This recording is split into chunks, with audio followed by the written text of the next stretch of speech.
Tuhan, bagi ministry ini juga Engkau berkati umat-umat-Mu ya Bapa yang sudah terlibat Tuhan di dalam melayani, dan juga kami yang ada di network ini ya Bapa, Engkau urapi kami, berikan mata hati kami dan pikiran kami tertuju hanya kepada Engkau ya Bapa. Berfirmanlah Engkau di dalam nama Tuhan Yesus Kristus yang Maha Kuasa. Haleluya, haleluya, amin. Puji Tuhan. Tuhan Yesus memberkati kita semua. Selamat pagi untuk Indonesia. Sebelum saudara-saudari akan melayani Tuhan, saat ini juga kita akan mendengarkan sebagian daripada firman Tuhan, dan biarlah ini menjadi bekal di dalam kehidupan saya dan saudara. Nah, terima kasih, dan tidak lupa saya mengucapkan selamat tahun baru ya. Kalau di Indonesia masih suasana tahun baru ini karena belum kunci tahun ya kan. Kalau orang Manado bilang belum kunci tahun. Sekarang di Manado saja masih acara Natal, saudara. Belum habis-habis acara Natalnya di Manado. Nah, saudara yang saya kasih dalam Tuhan, kesempatan ini kita boleh ada lagi, ini semua karena kemurahan Tuhan, di dalam kita memasuki tahun yang baru ini, yaitu tahun 2025 ya. Kita selalu berkhotbah atau memotivasikan juga jemaat-jemaat supaya kita ini mempunyai resolusi atau harapan-harapan yang baru di dalam tahun ini ya. Tentunya resolusi ini dari segi rohani yaitu untuk membuat iman kita makin hari makin bertambah, bertumbuh, dan juga membuat kita ini semakin hari semakin sempurna di hadapan Tuhan, karena kedatangan Yesus tidak lama lagi, dan gereja Tuhan harus sempurna ya, supaya kita ini dapat disingkirkan ya di dalam kerajaan 1000 tahun damai.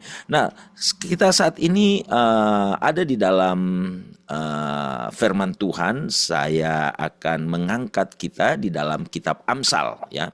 Di dalam kitab Amsal pasal yang ketiga, ayatnya yang ketiga sampai yang keempat, saya memberi judul kalung berharga orang Kristen ya. Kalung yang berharga bagi orang Kristen. Kita masuk di dalam pembacaan renungan, yaitu terdapat di dalam kitab Amsal ini.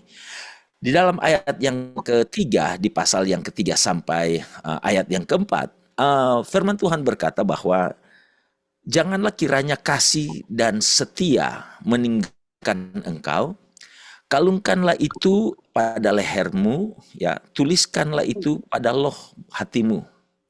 Bentar ya.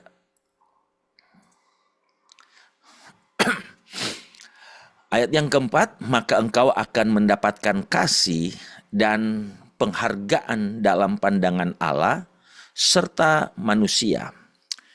Nah, saudara, di dalam ayat-ayat ini, kalau saudara lihat, yaitu kalau kita melakukan sesuatu, pasti juga ada reward yang Tuhan akan berikan bagi kita, ya. Di mana di dalam Amsal ini mengatakan bahwa mari kalungkanlah itu, yaitu kasih dan setia ya.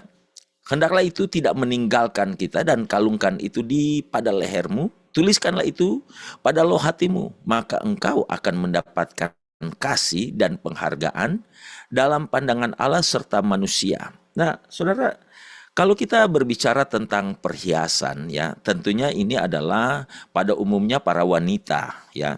Tetapi di dalam hal ini juga di dalam perjanjian lama, di mana wanita-wanita Ibrani pula demikian ya. Di dalam perjanjian baru juga wanita-wanita Yunani juga demikian, dan bahkan di dalam kekinian saat ini pula, yaitu menjadi suatu perhiasan ya. Yaitu kalung, suatu perhiasan atau bagian-bagian tubuh biasanya dihiasi dengan permata-permata, dihiasi dengan logam-logam mulia ya.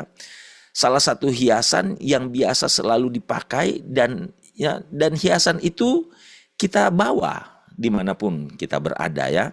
Kemana-mana selalu ada kalung ya. Jadi ya wanita, bahkan ada juga laki-laki yang pakai kalung, saudara ya kan.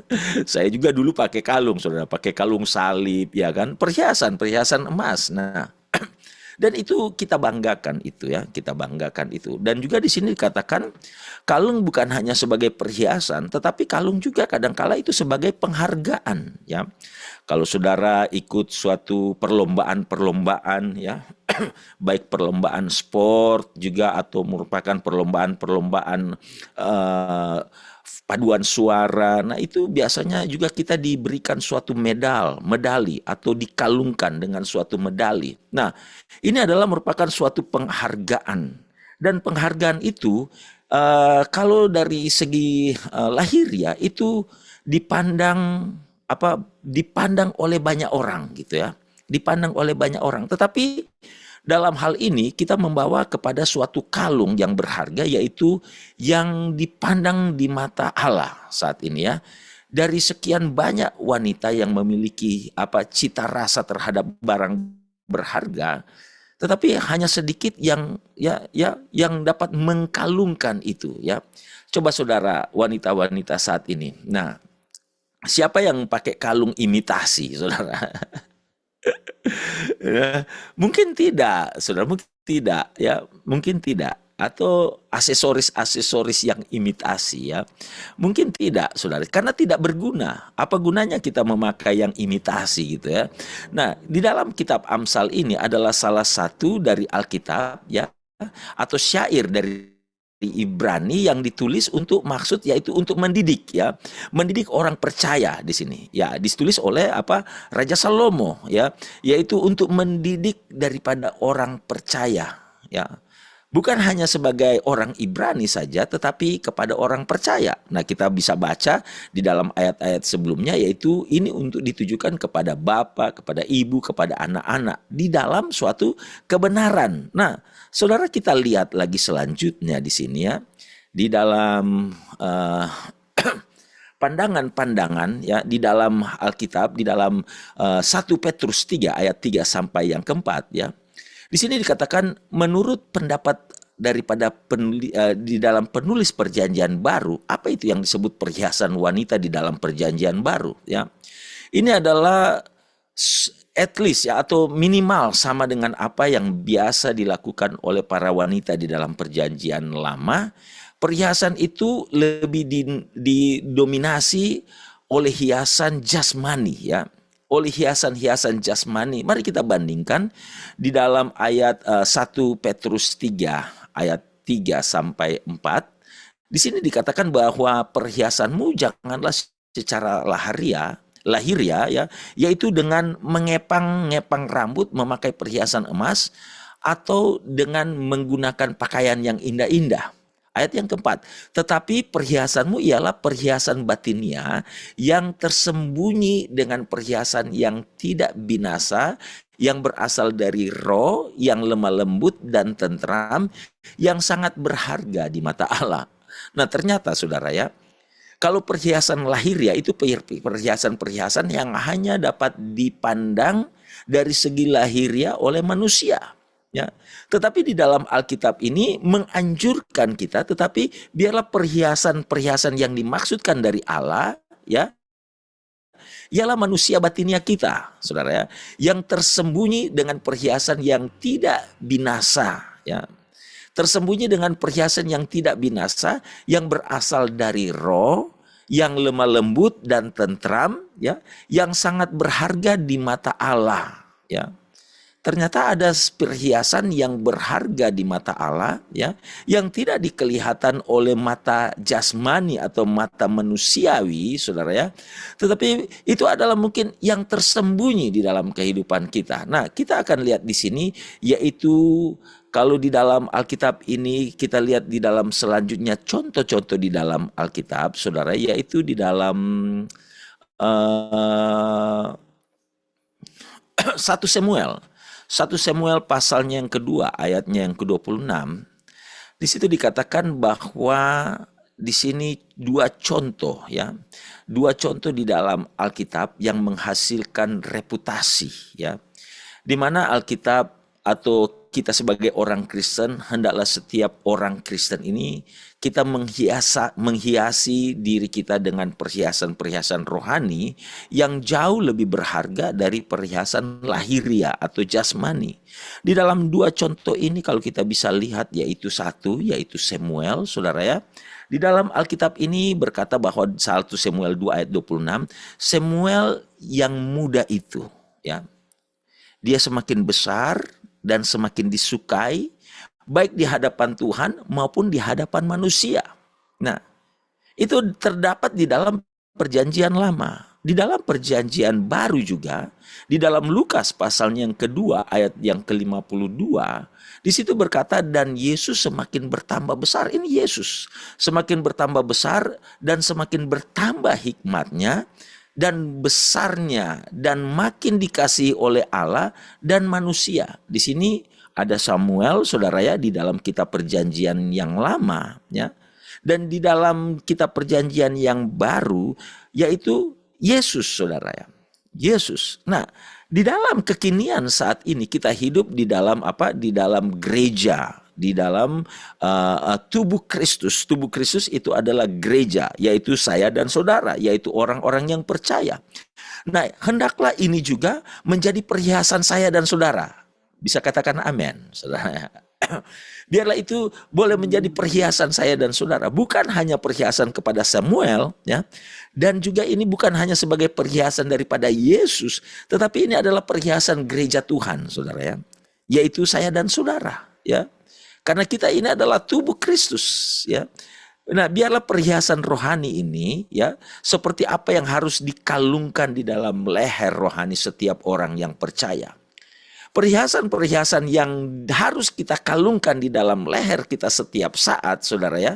Bagi setiap orang yang percaya, saya akan jabarkan di sini, yaitu ya, kita kalungkan akan apa? Akan kasih itu, saudara ya. Mari kita kalungkan akan kasih itu. Di dalam 1 Korintus pasal yang ke-13 ayat 1 sampai yang ke-3, firman Tuhan berkata di sini ya, ini adalah salah satu perhiasan rohani yang sangat indah, adalah kasih di dalam wujud kemurahan hati. Rasul Paulus menegaskan ya, di dalam kitab ini, sekalipun aku dapat berkata-kata dengan semua bahasa manusia dan bahasa malaikat, tetapi jika aku tidak mempunyai kasih, ya, aku sama dengan apa? Gong yang berkumandang dan apa? Canang yang gemerincing, saudara.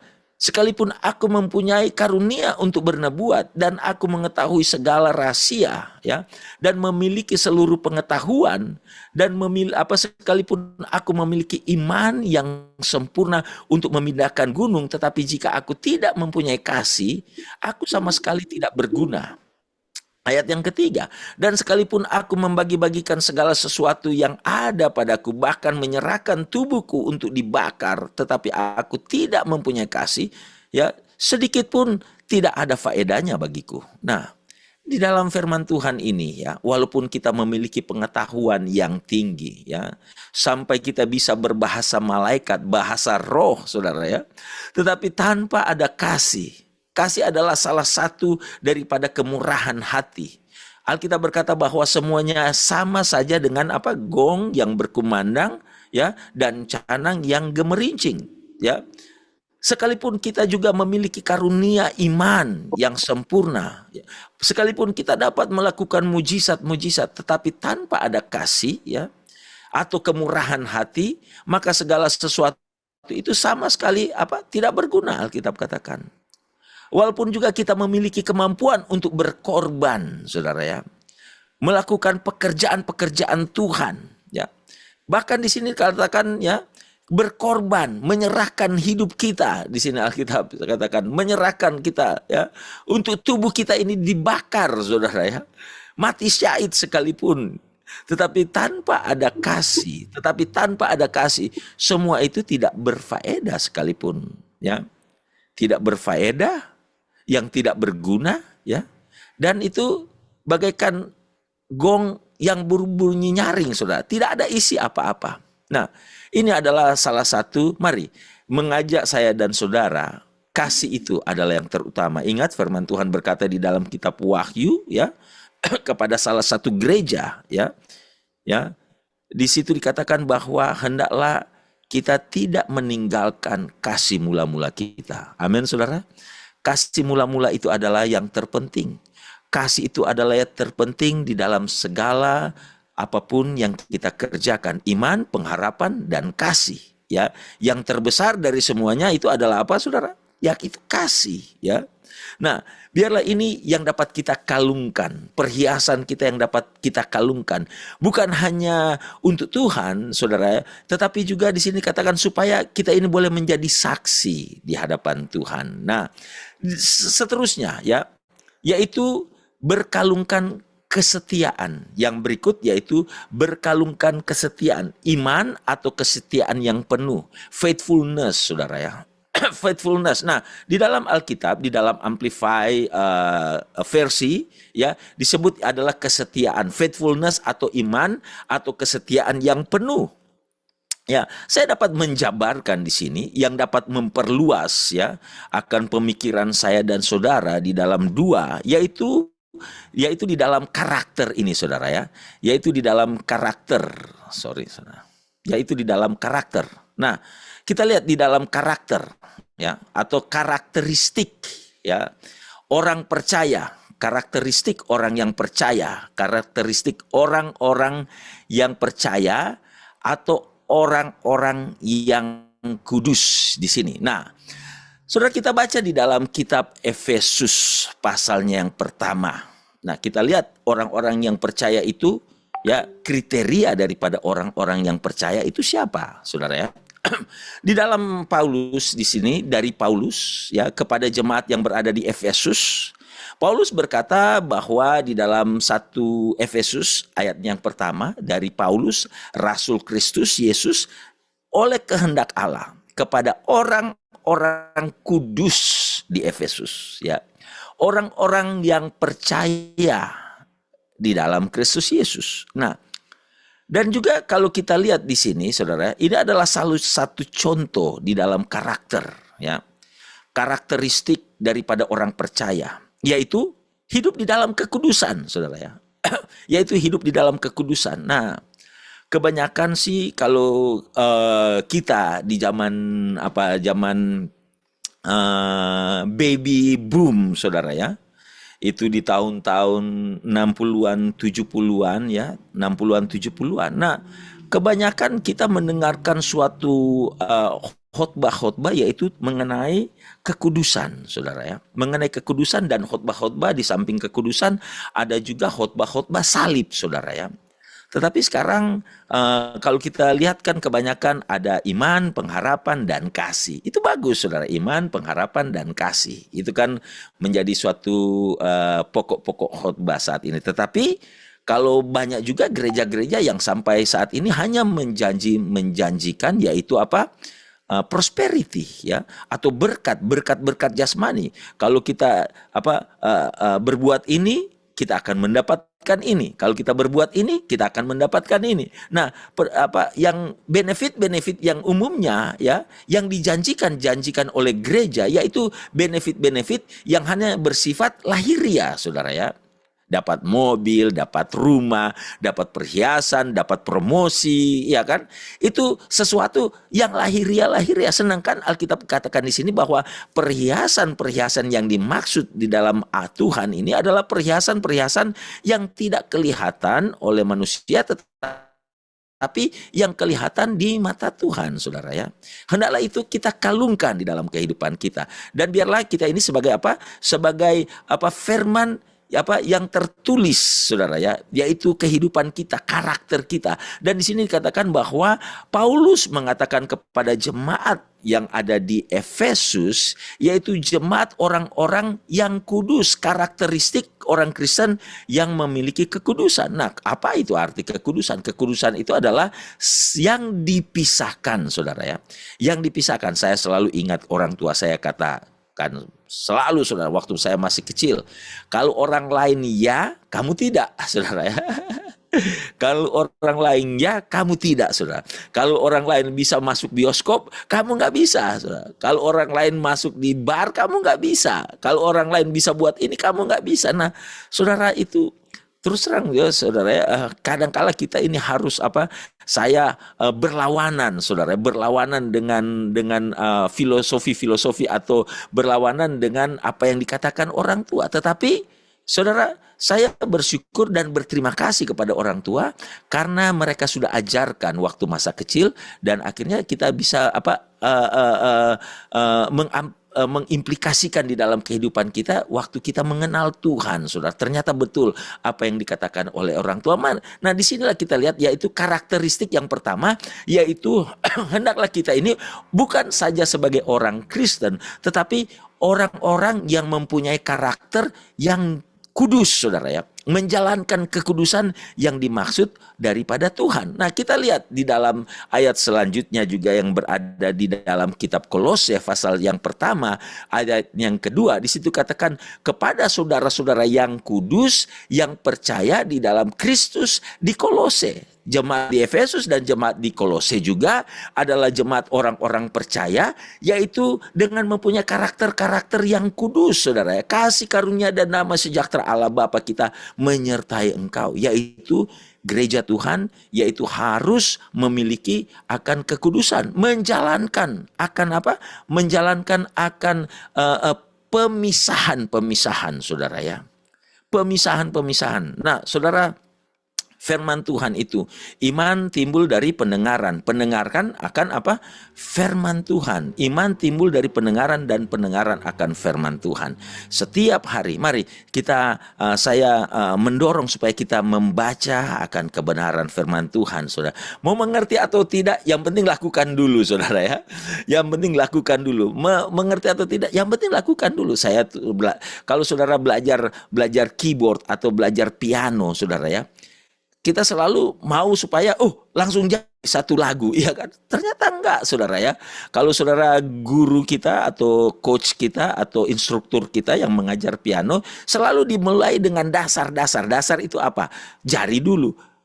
Do re mi fa sol la si do re mi fa sol la. Itu jari-jari. Kadang-kala kita anggap, kenapa sih?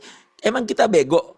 Masa cuma jari-jari melulu 1 2 3 4 5 1 2 3 4 5 1 2 3 4 5. Kita diajarkan, saudara, waktu saya dulu belajar ya, kenapa ini guru cuma kasih ajar ini tangan? Emang saya bego? Emang saya punya tangan bego ya?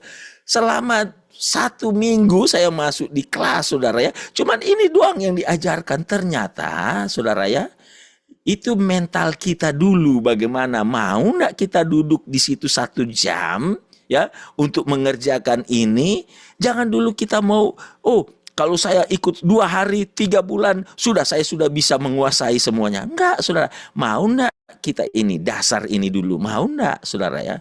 Nah, demikian juga di dalam firman Tuhan. Kita kadang-kala mau bilang, mau mengerti dulu ini kebenaran firman Tuhan. Mau belajar kebenaran firman. Iya, kita tahu mau belajar. Mau enggak kita duduk baca dulu? Baca dulu. Jangan dulu cari mengerti loh, saudara. Baca dulu. Saya mempunyai resolusi, saudara ya. Tahun ini saya termotivasikan ada salah satu pendeta ya, dia sekarang berumur 82 tahun. Dia diwawancara oleh CBN atau Christian Network, saudara, broadcast. Nah, dia baca Alkitab sebanyak lebih daripada 1000 kali, saudara ya. Lebih daripada 1000 kali baca Alkitab selama kurang lebih 40 tahun, saudara ya. Saya bilang, Tuhan, ya kan? Saya baca-baca Alkitab, saudara ya. Tiap tahun saya bisa baca Alkitab dari kitab Kejadian sampai kitab Wahyu. Bisalah 1 kali ya. Oke, kita semua sudah bisa lah, ya kan? 1 kali bisa lah, ya. 2 kali mungkin bisa atau 1,5 kali mungkin bisa, ya. Tapi ada di sini yang sudah bisa 2 kali dalam 1 tahun, saudara. Ada sini ya. 3 kali. Nah, ini membangkitkan semangat saya, saudara. Saya bilang begini, Tuhan, tahun ini saya mau baca Alkitab ya minimal 2 kali, minimal 2 kali, supaya saya punya hidup ya, mungkin kalau 85 tahun atau 30 tahun dari sekarang ini ya, mungkin bisa baca ya at least lah, ya kan, at least ya 1000 kali lah ya. Yang penting baca dulu. Mau mengerti nanti Roh Kudus yang kasih mengerti, saudara ya. Nah, itu impossible tak? Mungkin atau tidak mungkin, saudara ya. Mau mungkin atau tidak mungkin, lakukan saja. Terus saya lakukan loh, saudara. Saya lakukan. Baru 30 hari, saudara ya. Itu sudah. Kitab Perjanjian Baru sudah kebaca, saudara. Baru 30 hari. Kitab Perjanjian Baru itu sudah kebaca, ya. Dan akhirnya saya mulai, belum habis Januari loh, saudara. Belum habis Januari, itu Kitab Perjanjian Baru sudah selesai. Dan sekarang ini saya sudah mulai lagi dengan Kitab Perjanjian Baru dan Kitab Perjanjian Lama, ya. Kitab Genesis itu sudah di pasal yang ke-17, saudara. Ya, dan Kitab Perjanjian Baru sudah di pasal yang ke-20, saudara. Ya. Sudah di pasal yang ke-20. Nah, saya bilang, oh Tuhan, iya kan? Yang penting lakukan dulu, saudara. Lakukan dulu, ya kan? Baru berapa hari, belum sampai habis Januari, saya sudah start all over again, ya. Kitab Perjanjian Baru. Sekarang sudah di Matius pasal yang ke-20, ya. Dan mulai dengan Kitab Perjanjian Lama dan sudah di dalam pasal yang ke-17, saudara. Nah, itu kalau kita lakukan itu konsisten, itu sudah menjadi apa? Sudah menjadi habit, saudara ya. Kita ini hidup di dalam habitat Tuhan. Oh, saya sudah berapa menit ini dia. Kita maju terus, saudara ya. Kita maju terus. Nah, di dalam yaitu dalam yang kedua, yaitu menjadi suatu contoh-contoh di dalam contoh-contoh di dalam Alkitab, yaitu Daud, saudara. Di dalam Alkitab contohnya Daud. Di dalam Genesis 39 atau Kitab Kejadian 39 ayat 22 sampai 23, firman Tuhan berkata, sebab itu kepala penjara percaya kepada tahanan dalam penjara itu,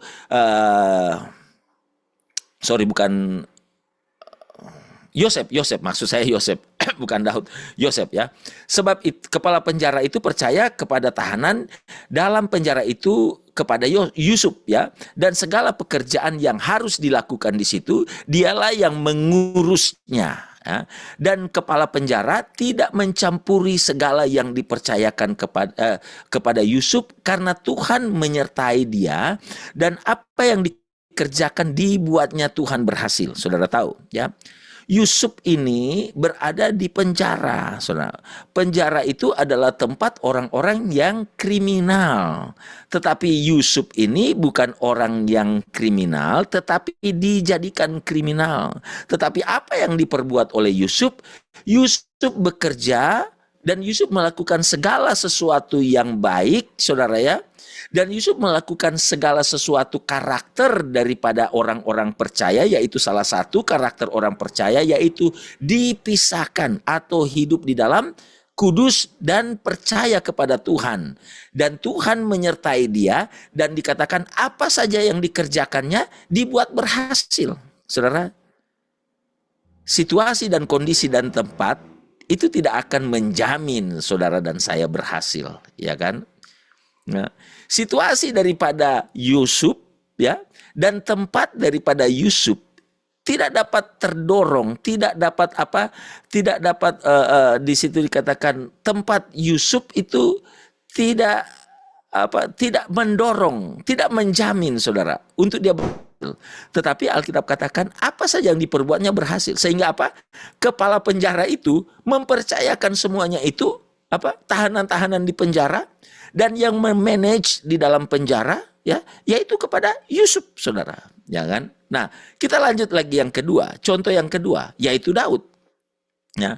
Lalu Ahimelek ya menjawab. Ahimelek itu adalah seorang priest ya, pelayan Tuhan. Ahimelek itu berhadapan dengan raja. Dan Ahimelek itu menyaksikan segala sesuatu apa yang diperbuat Daud. Tetapi siapakah di antara segala pegawaimu yang dapat dipercaya seperti Daud? Ya, di mana Saul mempunyai banyak sekali pegawai di dalam istana, tetapi tidak ada orang yang seperti Daud, apalagi ia menantu raja dan dan kepala para pengawalmu dan dihormati di dalam rumahmu. Di sini katakan, ya. Ini adalah melakukan segala sesuatu bukan milik, tetapi seperti sesuatu yang berharga yang kita punya, saudara ya. Nah, saudara, kadangkala kita melakukan sesuatu kalau yang kita punya, ya, kita melakukan yang terbaik, saudara.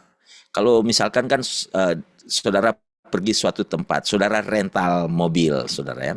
Rental mobil kan ini mobil rental, ya kan? Ya, ya, bagaimana kita punya cara penggunaan mobil yang rental dibandingkan dengan mobil sendiri, saudara ya? Kadang-kala mobil rental kan kita sembarangan saja drive, ya kan? Tidak perlu lembut-lembut, tidak perlu gentle, saudara-saudara, gas-gas aja, ya kan, saudara? Kalau saudara punya mobil kan saudara sayang-sayang, ya kan? Nah, tetapi di sini mengingatkan walaupun itu bukan kita punya milik, tetapi mari kita merawatnya seperti apa yang menjadi milik kita, saudara. Seperti di gereja Tuhan juga, saudara ya. Di gereja Tuhan, walaupun saudara itu hanya jemaat Tuhan, ya, bukan berarti itu urusan gembala kok, itu urusan ibu gembala kok, ya kan? Nah, demikian juga misalkan mau atur-atur bunga di gereja, saudara, memperhias gereja misalkan. Itu kan urusan ibu lah, ya kan, saudara. Nah, saya kan hanya jemaat. Nah, tetapi di sini katakan hendaklah kita berbuat segala sesuatu. Walaupun ini bukan kita punya, itu bukan rumah kita sendiri, tapi kan ini rumah Tuhan, ya kan? Rumah Tuhan secara fisik. Mari kita lakukan itu. Kalau kita punya motivasi, karakter kita, apa yang ada pada kita, itu kita aplikasikan itu. Mari, saudara, saya menyita waktu yang banyak. Itu yang terakhir, ya, yaitu Moses, saudara. Moses di sini katakan di dalam kitab Number atau dalam kitab Bilangan 11 ayat yang ke-12, akukah yang mengandung seluruh bangsa ini atau akukah yang melahirkannya sehingga engkau berkata kepadaku, pangkulah dia seperti pengasuh memangku anak yang menyusu, ya, berjalan ke tanah yang kau janjikan dengan bersumpah kepada nenek moyangmu. Nah, itu demikian juga apa yang terjadi kepada Musa, saudara ya. Di dalam Tuhan menjanjikan untuk membawa akan umat-umat Israel keluar dari Mesir menuju ke tanah perjanjian, Kanaan yang yang dijanjikan Tuhan memiliki susu dan madu di sini.